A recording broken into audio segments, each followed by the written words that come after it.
Bonsoir à vous, je vous retrouve depuis Lyon et sa douceur de vivre. On a un beau ciel bleu ici alors qu'il pleuvait à verse ce matin dans la région de Chamonix. Je voudrais partager avec vous ce tirage très particulier d'une personne qui est venue me voir et que je tiens vraiment à remercier pour pas seulement sa fidélité, mais la compréhension et l'entendement et la perception qu'elle a de mon travail et qui me donne beaucoup, toujours beaucoup d'allant, de courage, d'envie d'aller plus loin. Alors, même si elle avait déjà plusieurs de mes jeux, c'était la première fois qu'on prenait le temps de se rencontrer vraiment. Donc, je lui ai proposé de tirer ces 4 premières cartes. Et suivi de ces 4 cartes, de voir si on pouvait éventuellement rechercher la mission d'âme, puisque nous sommes dans le thème en ce moment. Les 4 cartes qu'elle a choisies sont Bosem. Alors ça, c'est on va dire, son scan, son portrait. Vous savez que quand vous avez un jeu en main, si vous voulez partager, le mieux à faire avec quelqu'un qui ne le connaît pas, c'est de poser toutes les cartes de face et de lui faire choisir 4 cartes. C'est la rencontre avec le jeu, c'est le tirage initial qui fait que je te reconnais, jeu dans un système entier, et ben le jeu aussi me reconnaît moi pour me donner les meilleures des réponses qui me correspondent. Voilà comment je le vois. Donc c'est ça le premier tirage, 4 cartes que j'appelle à découvert et qui font un scan de ce que vous êtes dans l'ici et maintenant.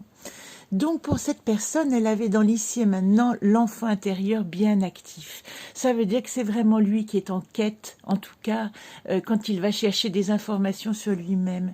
Le positif, c'était Xerda qui disait que j'ai déjà maintenant compris assez d'estime pour moi pour oser être qui je suis. La troisième carte en problématique, c'était Momime. Alors c'était intéressant et voilà pourquoi je lui ai proposé un tirage de mission d'âme, puisque l'enfant intérieur est là si actif, comment ça se peut que la mission d'âme soit en problématique? Alors pour éclairer, puisque normalement un enfant nous dit tout, mais pourquoi est-ce qu'il pourrait ne pas tout nous dire? Eh bien, en posant la carte du dessus, nous avons tiré Astor. Astor, elle dit, quelque chose pourrait me mettre en danger, en péril, quelque chose pourrait être mis en péril si j'allais vraiment vers ma mission, vers tout ce que j'ai envie d'être. C'est comme une espèce de panneau avertisseur intérieur qui dit, c'est peut-être pas le moment où je ne sais pas encore exactement si je suis prêt. Voilà, l'enfant intérieur en elle peut dire ça. Et l'estime de soi fait qu'on peut reconnaître sa vulnérabilité au lieu de vouloir absolument savoir. Mais la réponse, c'est quand même dans son choix de carte initiale. Je cherche une réponse à mes questions. Vous voyez que ce point d'interrogation, il n'est pas au début. Il n'est pas, d'abord je pose une question, il est à la fin. Tout ça, c'est une question qui doit m'apporter la réponse ici. Voilà, donc j'en suis à la phase où mes questions exigent des réponses. Elles n'exigent pas encore seulement d'être posées, mais elles exigent des réponses. Quand nous avons terminé ce premier tirage, j'ai donc retiré Momime du jeu. Et je lui ai proposé de faire un tirage de mission d'âme. Donc vous savez qu'on sort Momime du jeu. Et à ce moment-là, de tirer 4 cartes au hasard, entre guillemets, en intuition, on va dire. Ce sera quand même plus juste. Je suis en train de regarder ce qu'il y avait. Voilà. La première carte, donc elle a fait sa coupe, moi dans le monde. Vous savez ce qu'elle dit, la coupe, hein, moi dans le monde. Sa coupe, moi dans le monde, c'est Xerda, moi dans le monde. Il faut que je réfléchisse. Et vous voyez comme ça renvoie à cette question existentielle. Hein. C'est le cerveau là qui va activer son intelligence pour trouver des réponses. C'est pas le temps de l'intuition, de l'émotionnel, de l'élan, etc. D'ailleurs, l'élan, quand il est en 3, il est freiné. Donc c'est vraiment le temps d'aller chercher des réponses à ces questions avec cette coupe. Voilà, Xerda, j'ose être qui je suis en réfléchissant, en me réfléchissant dans le monde, en attendant mes réponses dans le monde. Voilà la coupe de son jeu.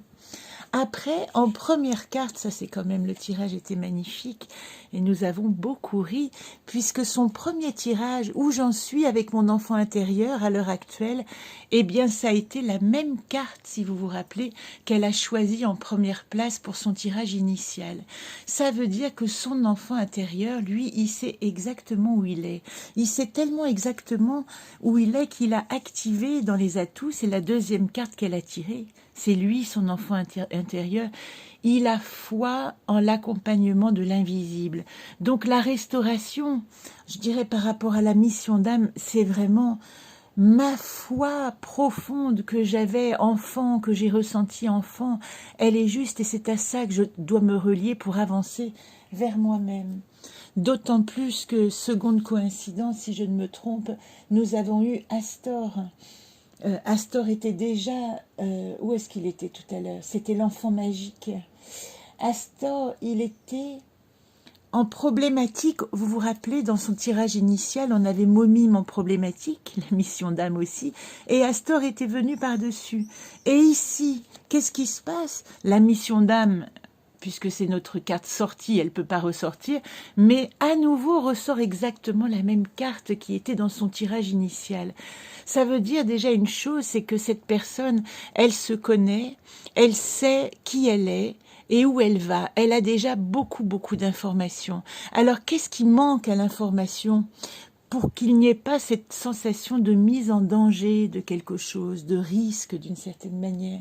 Eh bien, ici, la réponse qu'elle a trouvée, l'invitation, c'est, quand on tire toc, je dis toujours, dis un chiffre, comme ça.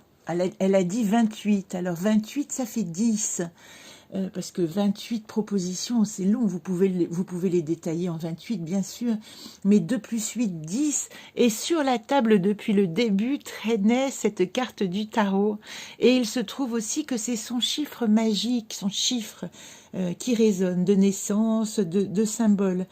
Donc là, je lui ai proposé de faire une liste de vraiment 10 envies aujourd'hui avec son enfant intérieur actif qu'elle a envie de réaliser. Par quoi on commencerait? Et à chaque fois, accueillir ça sans réactiver une crainte du danger et de... Vous savez, cette carte, c'est aussi celle qui dit « Mon Dieu, si je prends conscience, il va falloir que j'agisse et je vais me mettre en danger, il va falloir... » Non, là, cette carte, elle dit simplement les 10 points que cette personne va poser. J'ai envie de ceci, j'ai envie de cela. Je ne peux pas les citer parce que c'est un tirage intime, évidemment. Hein. Mais elle le sait. Eh bien, elle va poser des questions et elle va juste regarder. Elle va juste voir comment elle répond dans son état d'être, dans son « je suis », dans son audace d'elle-même, à ces 10 propositions qu'elle se fait à elle-même. Il ne s'agit pas encore d'activer le travail de réaliser ces projets. Il s'agit déjà de les conceptualiser. Voilà ce magnifique tirage que j'ai eu beaucoup de plaisir et encore plus de plaisir à rencontrer cette personne avec qui nous sommes en contact depuis un moment et qui fait partie des personnes qui m'encouragent dans cette voie. À très bientôt.